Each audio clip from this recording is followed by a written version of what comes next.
Vegas Video Network Studios, just steps from the Las Vegas Strip. It's top of the food chain. And now your host, he's 1 part Mohawk, 2 parts attitude, and a touch of what the f***. It's Al Mancini.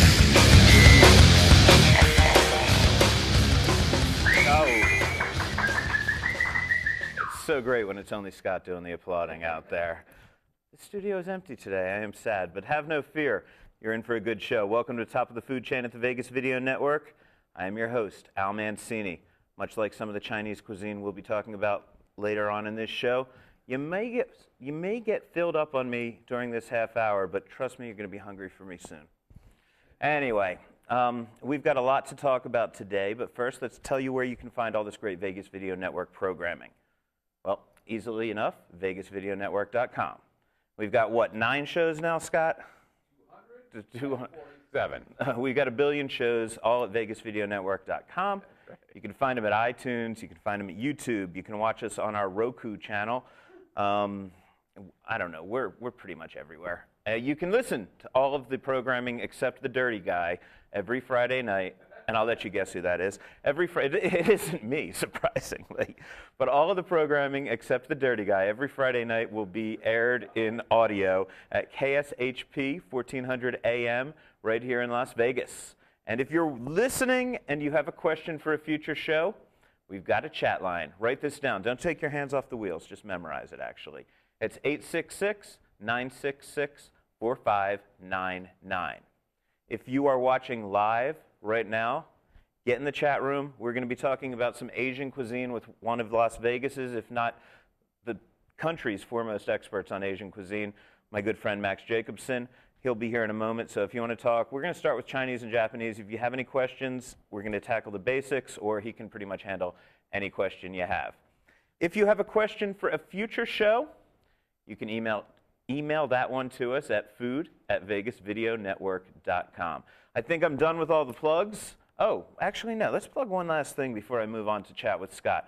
We always get great merch up here at the Vegas Video Network. We've got some nice stuff. All of our friends from the various booze and food companies, they come by. So Guinness gave us a nice little hat, nice little T-shirt. And Scott and I were chatting about how wise you people were. And he wanted me to throw out this as a trivia question. First one that gets this right in the chat room. So go register. Email. Oh, excuse me. First one that emails it to us. Food@VegasVideoNetwork.com. First one we get, correct answer, you get a nice hat and T-shirt from Guinness. Gotta be in America. You have to be in America because he doesn't want to send things overseas. Because he's got a problem with customs. It's a long story, but Turkish prison, we don't want to get into it. But anyway, if the word muling means anything to you, but we're not gonna go there. Anyway, question about Guinness. It's basically, where is Guinness from? Is it an English beer? Is it a Scottish beer? Or is it an Irish beer? I thought that one was fairly easy, but hit us up, get on the email, and the first person that gets that in wins a nice little hat and a T-shirt. In the meantime, before we get to Max, which will be just momentarily, I got to talk to my buddy Scott and say konnichiwa, Scott. Konnichiwa, my brother. How are you? I'm doing well, man. I'm doing well. It's been a crazy week. Yeah, what have you been up to? I judged a food contest on Saturday, which was a lot of fun. Flight to Las Vegas, had to get up early, got sunburned. It was kind of not my normal thing. I was up judging food at 10 o'clock in the morning, but I got to do it with Miss Nevada, which was sort of cool. Nice.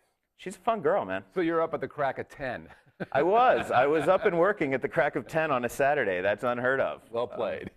Yeah, but only to hang out with Miss Nevada, who was wearing a very nice black leather or leather-esque miniskirt. I often wear the same kind of thing. Well, that's because you're Mr. Vegas Video Network. I am, but the chafing is a problem with the leather for me. Right. It was a lot of fun, though, actually. Chef Sam DeMarco came out and did it, and that was a lot of fun. Also, yesterday, Scott, remember we were talking about white truffles recently? Yes. Well, we had $5,000 of truffles in the studio. We had $5,000 worth of truffles in the studio, which was about 2.5 pounds worth of smaller truffles. They were selling for about $2,000, $2,500 a pound. That's about what the smaller truffles have been going for. But Scott, you know what they say, big is better, right?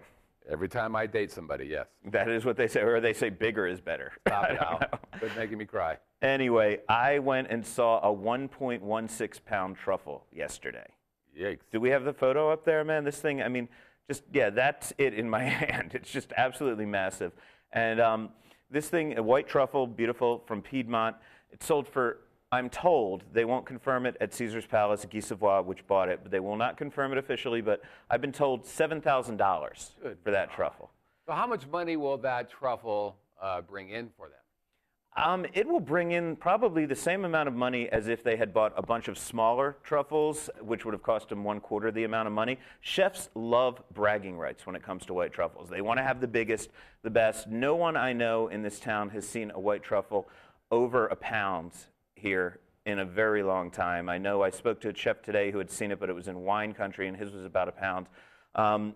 It's just really bragging rights, and the bigger they get, the more people want to pay for them, and it's a little insane, but it was cool as hell to go see it, man. We had a chat comment that says, it looks like a moon rock. It looks like the moon. There's another picture where I'm holding it in my hand. It's just with my rings. It just dwarfs it's just huge, man. I mean, it's absolutely massive. 1.16 pounds, white truffle. They're going to be shaving that at Guy Savoy for the next several days until it is eaten up. So, hey, man, if you want to eat the biggest and the best of the truffle world, that is where you should go. There you go. Okay, that's what's been going on. As I said, very special guest today, Max Jacobson. He's going to be out here in about 15 seconds, so just hang around. Traditional media believes that after about 3 minutes, you'll tune out. Most Vegas media companies think if it doesn't jiggle, you won't tune in. At the Vegas Video Network, we think both are wrong. The Vegas Video Network is the first and only live online broadcast network that specializes in insider news and expert views about Vegas. We combine great storytelling with the ability to watch when and where you want on your computer, mobile device, or television. Discover the real Las Vegas. Visit VegasVideoNetwork.com.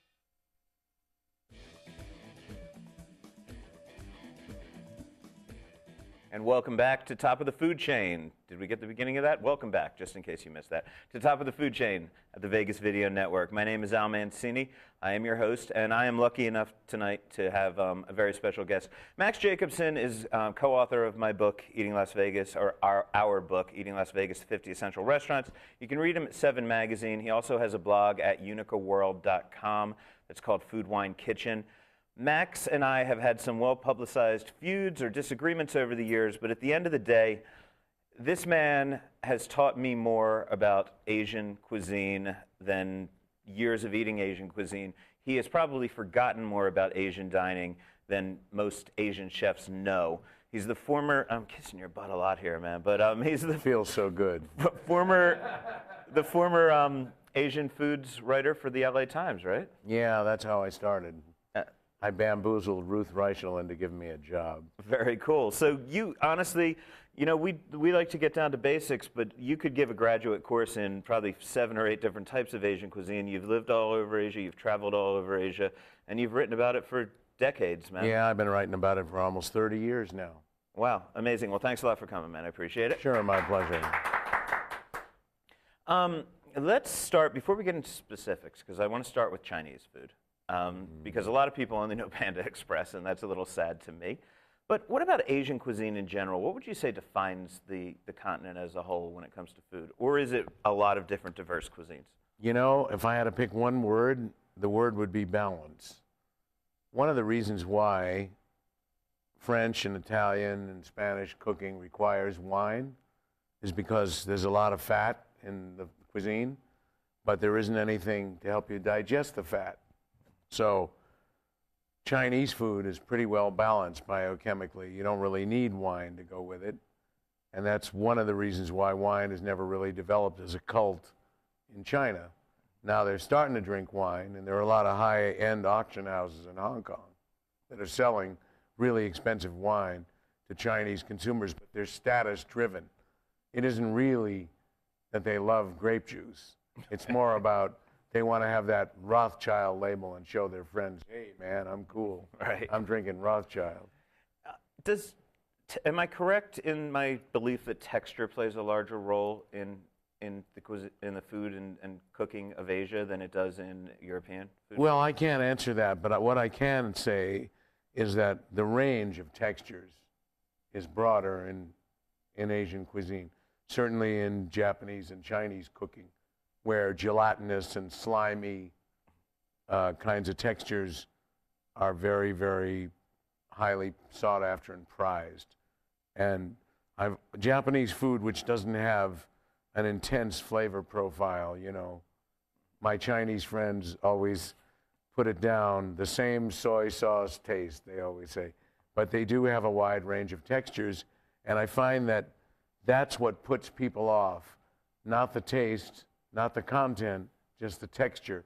Like a raw egg and some grated yam, which you probably had. Right. Tororo, they call it. It's slippery and it slides down your throat. Well, that'll make some people gag. And then, you know, I don't want to get into the politics because I've discussed it before, but shark fin is all about texture and things like sea slugs. Not quite. Okay. You know, all those exotic Chinese foodstuffs have purported sexual overtones. You know, like, right. I mean, let's face it, rhinoceros penis. Hey, doesn't everybody? You know, it's like shark's fin. I'll tell you, there's a proverb in Chinese. I can say it in Cantonese, actually. Lam yan sik yin. It's actually lo yan sik yin wo, lam yan sik wai ko, which means men eat Viagra and women eat bird's nest. Bird's nest, which is also a slippery sort of substance. And very controversial. Yeah, it's the saliva of swallows. Right. Well, you don't have to kill the swallow. I think it's more about the kids that they make. Yeah, it's farm it, but hunt it. People have to climb caves to gather the saliva. Right. I think it's disgusting. To me, it's like eating a bowl of snot. But you know, bowl of snot. But to women, some women, it's highly prized as, dare I say it, a lubricant. Okay. So you dare. I dare. So shark's fin also is purported to have certain sexual qualities that will make a man more virile, shall we say. Let's start with Chinese. I'm going to talk about the biggest stereotype that I've always heard, especially when you're cooking at home. I want to know if it's true. Is that because fuel was very rare or hard to get, that most of Chinese food is done in the preparation and then the cooking time is almost like that to make quick use of the fuel. Is there truth to that? I think there is, but more importantly, I think if you look at the one thing that Chinese cuisine is missing that Western cuisine has is dessert. Why? Because eggs and sugar were very rare commodities in China. And if a family had an egg, they were going to mix it into a dish, like when you have mushu pork. Right. You know, you scramble the egg in it. They wouldn't bake a cake. Right. I mean, it was just too valuable a commodity. And ditto sugar. So scarcity did create these areas of Chinese cuisine. You know, necessity is the mother of invention. Right. So yes, it's not a stereotype. There's actually a lot of truth to it. Okay. I'm going to ask you about 4, but as I understand it, and again, you're the expert, not me, there are 8 regional types of Chinese cuisine. Is that true or no? Well, you know, you can stretch a point, but I like to use the 4 compass points just for simplicity. You know, north, east, south, and west. Mm-hmm. North, you have Beijing. You have the oily cuisine. You have Beijing duck. You have wheat flour buns, not a lot of rice. The South, Cantonese food, seafood, freshness, a lot of greens. The East, Shanghainese food, a lot of cold dishes, eel. You have the famous beggar's chicken, which is chicken that's been baked in clay. And then you have the West, which is Szechuan, the spicy food, the chili oil. The cuisine that's really caught on with Westerners, I think, that really lights up the Western palate. Okay, you just named 4. I had thrown 4 up here, and guys, just pull up the 4, and I want to see how closely they coordinate, because I had said Cantonese, Szechuan, Hunan, and Shanghai.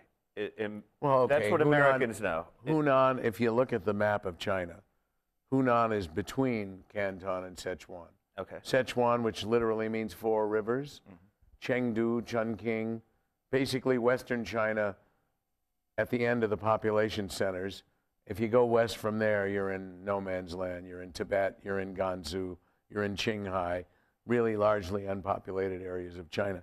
Hunan is northwest of Canton province. Okay. I once took a train to Guilin, where they have the famous limestone formations, through Hunan province, because there was no direct train route, at Chinese New Year in 1981, and I stood for 36 hours. On the train. And I ended up with conjunctivitis.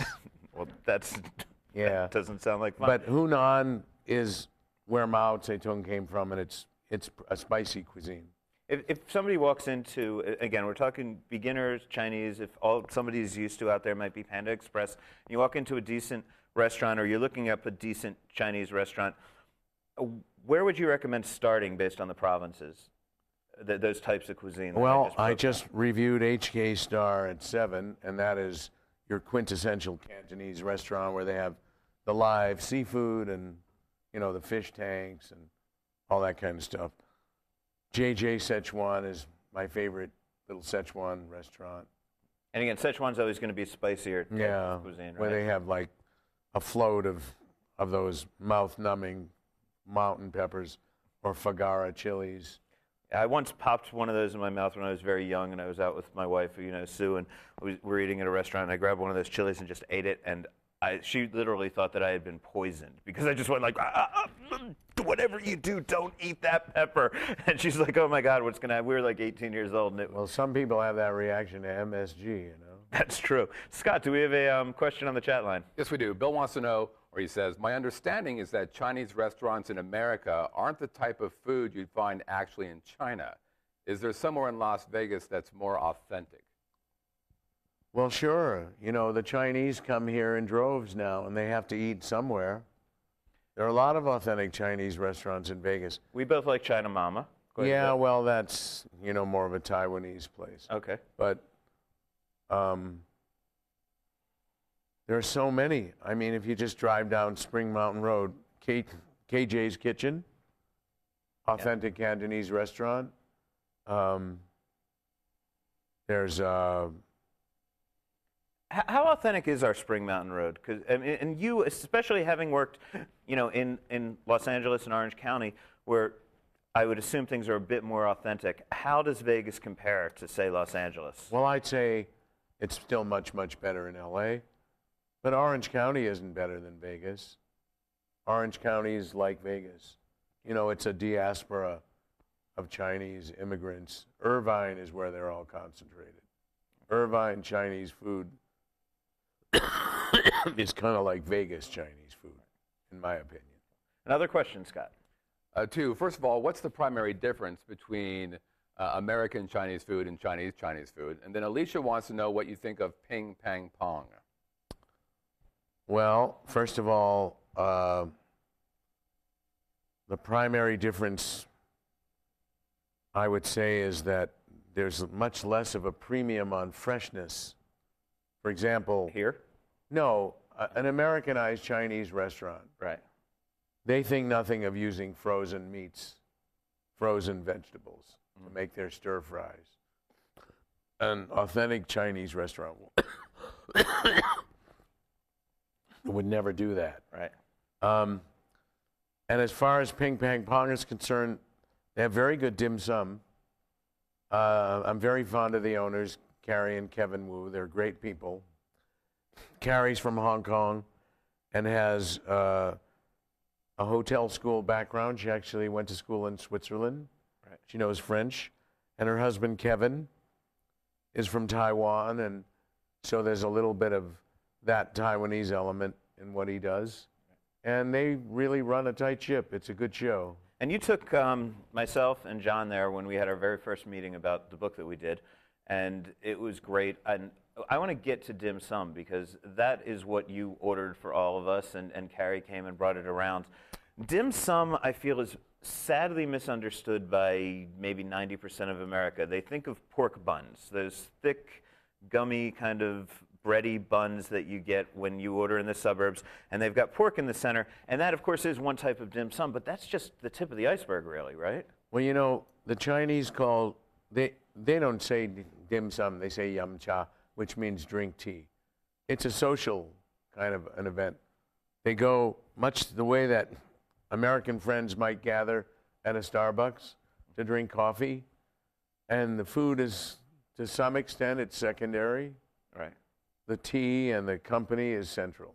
So there's a whole variety of savory buns, vegetables, steamed, fried, stuffed, and you know, there are the wrappers are different. They're not all thick. They're hundreds of different kinds. Yeah, and so I mean, if you go to get dim sum in China, you're going to get literally, even in the small places, I've been told, there are literally hundreds of different types that you can. Well, don't forget, it's Cantonese. Okay. They don't have dim sum outside of Canton.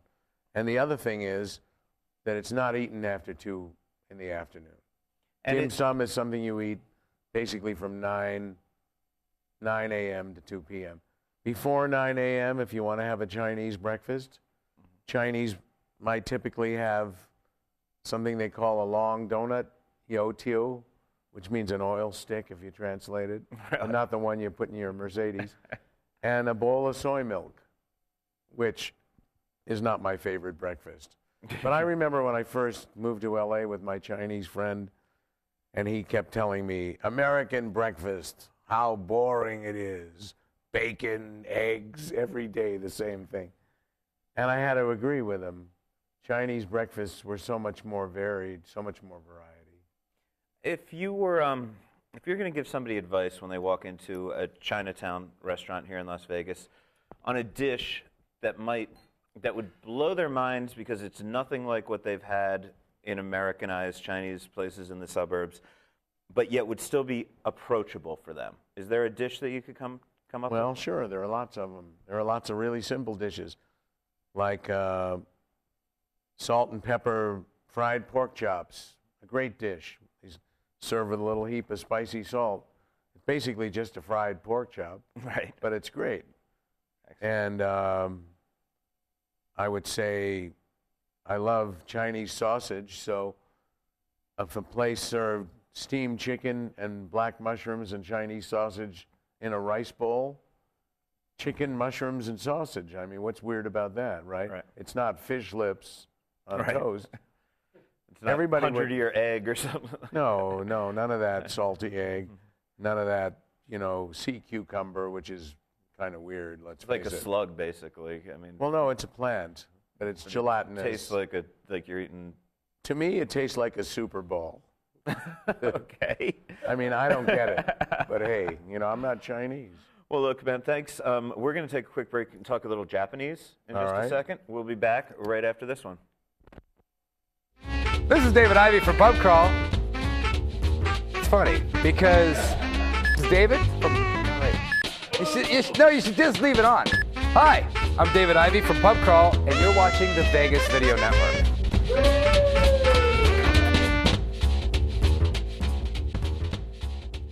And scene. Okay, we are back at the Vegas Video Network on top of the food chain. I'm your host, Al Mancini, with my very special guest, Max Jacobson. He has just shared a lot of his knowledge about Chinese cuisine. I want to talk a bit about Japanese. I know we're running a little out of time, but Japanese, first of all, you always say, I don't want to talk sushi, because that's not how Japanese people eat, right? Well, they eat sushi, but it's not nigiri sushi with the fancy sliced fish on top, because it's too damn expensive. Right. You eat sushi in Japan, you're lucky if you get a tiny little piece of tuna in the middle. You get cucumbers, eggs, tofu, burdock root, carrots, wrapped up in seaweed. Sushi's something you eat in the office when you don't have time to go out for lunch or dinner. But this nigiri sushi, which is rich. And nigiri, just to clarify, that is the sushi that most of you are used to seeing, which is the fish on top of a bit of rice. Yeah. And the rice really is what defines it, the quality of the rice. Sushi means vinegared rice. Yeah. What you put in it or on it is irrelevant. What they're showing now is sashimi, what was just up there. That's not and sushi. That is there's not no sushi. rice. Right, there's no rice. Sushi doesn't have to have fish. Sushi is rice, and the rice has to be cooked with a little vinegar. Rice, wine, vinegar, preferably. Right. And then, whatever you put on it or in it defines it. And, You know, what I was surprised by, everyone thinks sushi is raw fish. First of all, not all of it even today is raw. I mean, you know, the shrimp are cooked, octopus is cooked, unagi, which is eel, is cooked. But, you know, I was told by Masa Takayama, and I'm sure you knew this, I had no idea, that 100 years ago, 150 years ago, raw fish was rarely used in sushi in Japan because no refrigeration. You couldn't get it inland. Well, first of all, you have to understand why this evolved. Japan's a protein-poor island. That's why they eat a lot of insects, and they still eat insects in some parts of Japan. I remember when I first lived in Japan in the early 80s, I used to go to this bar, and they had soy sauce, crunchy little crickets lined up in the window. They were going like this, and they were all lined up in the window. And you take a few of them out. They tasted like little rice crackers. Sushi evolved as nigiri because the fact is that if you eat a piece of raw protein, you absorb much more of the protein than you do if it's cooked protein. Okay. So it's more efficient. Right. But people didn't eat it necessarily because they liked the taste of raw fish better. Right. Okay, we have a question, and then I want to move on to a few other types of Japanese cuisine, especially ones you can find in Vegas. But Scott, what are they saying out there? Yeah, Jackie's looking for some great, authentic Japanese restaurants here in Vegas. There are so many of them now. There's Manta for ramen. There's a new ramen place, Anime Ramen. There's Raku, which is a great upscale Japanese pub. And I want to talk about Robata, because I'd like to go through a couple yeah. different types of... Scott, throw this up, because he's going to have a recommendation, I'm sure, for each of these. Different types of Japanese food you can find here in Las Vegas.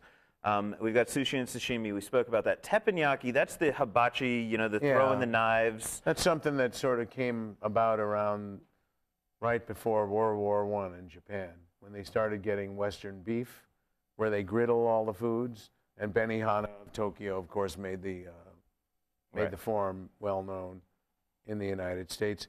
But it's not traditional. It's relatively new in Well, Japan. it's still Japanese. I mean, you can eat it in any Japanese city. I don't particularly like it. How about an izakaya, which I had up next? Could you explain what the phrase izakaya Yeah, well, means? if you drop the I and you make the Z and S, you've got sake. It's a place to drink sake, an izakaya. Okay. So, or an izakaya, as it's pronounced in the West. And there are many. There are cheap ones here, like Ichiza? Yeah, that's kind of a grotty little place, but the food's okay. I like it there, but I'm a Yeah, grotty it's little fine. guy. So, you know. And then there's, Raku, which is a fancier one. Well, and that's also where Robata, which is the next term I had up Robata, there. Izakaya, they kind of cross over, those two phrases then. yeah, Robata is a paddle, and they don't actually have the paddle grills here, but it's the same style of But cooking. at a Robata restaurant, which is what they do at Raku extraordinarily well, it's all about a little charcoal grill. Yeah. Charcoal grill in the back, very special charcoal, I guess they supposedly use. Yeah, And they call binchotan. Right. It's a special charcoal from northern Japan. so it's like a barbecue, kind of, Yeah. in a way. It's a Japanese version of a barbecue. That's Hibachi. a Robata. Right, hibachi, like a real hibachi, not the hibachi at teppanyaki. And Well, that's a griddle. Right, that's a griddle, really. But anyway, to get back, Raku is a great place for that. It's tiny little pieces of meat on skewers. They put it over the charcoal. Yes, all of that. Yes. And finally, we have this new place, this new Café de Japan, which is, I think... Akisetten. Akisetten, yes. Well, they're all over Japan. And, most poor Japanese students eat that horrible curry rice, which I'm sure he's selling at Café de Japan. I haven't been there yet, but... They have quite a few curries over there, yeah. Yeah, it's basically a starchy, glistening gravy with maybe one scrap of meat in it on a bowl of rice. But it's Japanese coffee shop food, which is sort of Western dishes tweaked in a weird little Japanese way. Yeah, I reviewed it in this week's City Life, and I had a chicken fried rice with an omelet on top and then Probably ketchup on tomato top of sauce. that. Well, they called it tomato sauce on one menu, and they actually called it ketchup on another menu, and it tasted like ketchup, to be completely honest. It probably was ketchup. With chunks of tomato in it. But Yeah, well, I ate in those places all the time when I lived in Japan because they were $3. You know how you always heard that it cost like $8 to get a cup of coffee in Tokyo? Right. Well, it was 90 cents at Dunkin' Donuts if you drank it out of a plastic cup. But if you had a coffee siphon Right. and rock sugar and heavy cream from some boutique dairy, it was $8. Which they have at that new place, Cafe de Japan. Yeah, I'm sure they do because it's a big profit item. Right. But I drank my coffee at Dunkin' Donuts in Tokyo for 90 cents. What's your favorite type of Japanese? Most authentic? Do you think it's those little coffee shops, or the Robatas? I think they're all authentic, except the sushi places, which are all owned by Taiwanese and Koreans. Here in Las They're Vegas. not authentic, and they're terrible. And a point to people out there, those rolls that you get here in America with 16 types of fish and cream cheese, and they deep fry them and they put tempura, that's unheard of in Japan, or at least it was until Not anymore. fairly recently. They're starting to eat it. California roll is actually something you can get in Japan now with the crab and avocado, except that here they use surimi, which is pollock, fake artificial crab with a K. Yeah, I know that crab. Yeah, that's like vomit food. Yeah, I'm not into that. We've got another question, Scott. Yeah, Alicia wants to know, where is Cafe Japan? It's on Spring Mountain Road. I believe it's 5360 Spring Mountain. I know it's in the with Cathay House. It's in the Cathay House shopping center right there. I might actually go over there and eat some hayashi rice after this little interview is concluded. It's a very, definitely very cool new place. Scott, do we have time for? Do we have one more? Or do we have time for it?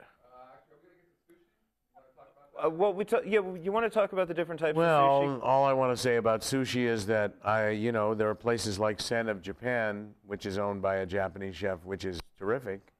I like sushi once in a while, yeah. But they're different. I did throw up a couple different terms. Sashimi, of course, is your fish without any rice. It's very pure, just eating the fish. Nigiri, as we said, is what you're used to seeing with the rice on the bottom and then the fish on top. Maki just means a roll. Anything in roll form is a maki. And chirashi, usually it's a wrapped rice. Like, you might, if you took a clump of rice and wrapped it in an omelet, that would be chirashi. Do you see a lot of that here in Vegas? I don't think I've come across it. Oh, yeah. Yeah. I just maybe never ordered it. I don't order it. Right. I'd rather have a plate of noodles. And ramen, which again, Max mentioned, a great type of Japanese food that I didn't throw up on a graph.